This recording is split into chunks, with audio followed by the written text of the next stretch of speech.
And we filmed all the church sequences right at the end of the film in a very concentrated 2.5-week period. And it was very hard to be channeling that kind of darkness.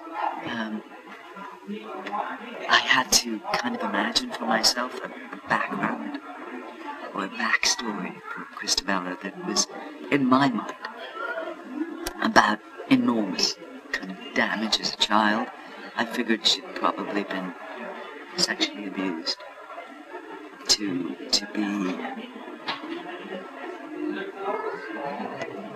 go to the lengths of burning children. And because she was kind of an identifiable human being, it became very, very difficult by the end.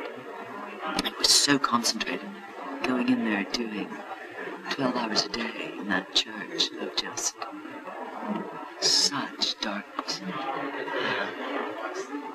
So it's I had never before been glad that the piece was over, but I was glad that I didn't have to be Priscilla anymore. I was very relieved when it was done. Well, you do excellent work. A mark of how hard it was for me was when I got home. My little dog, who usually sleeps at the foot of the bed on my side of the bed, my little dog wouldn't come near me. Skipper said, "What have you been doing?" Who are you? Who are you bringing home? Yes, That's not you.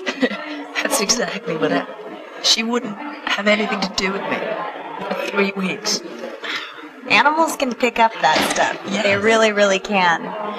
Wow, that's interesting. So then, between Ghost Story and Silent Hill, what directors really stand out in your mind as good example directors that you've worked for? Oh, I've worked with many wonderful directors. Two brothers stand out in my mind. Not many people would know of them. They're identical twins, and they're called the Brothers Koye. They're stop-motion animationists. The feature that I made with them was their first live-action feature. It's called The Institute Benjamin, and I would describe it as film as poetry, as opposed to film as linear storytelling.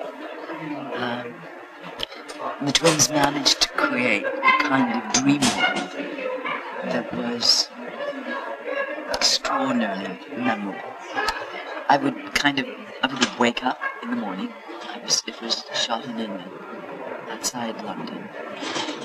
And I was in a hotel, and I would walk across the green. And we were filming in a huge old house near Hampton Court Palace. And when I walked, that entire house was the set. And when I walked in there, I felt as if I was falling asleep into a dream world. It was a dreamscape. It was an extraordinary space. And they are very remarkable as directors. We stuck very closely to the script, but they created a space in which the actors could improvise and yet not lose focus. So they were very remarkable. I'm reluctant to pick out one, but that's two. I bet. Well, it's good to hear that you've had many good experiences as an actress and been with many good directors, and very, very happy and pleased. That's for sure. I never do a piece of work, but I learn from it in one way or another. From the actors, from the director, from the script, from the process. Well, thank you very much for the interview. This has been a great interview. Thank you very much. Great pleasure.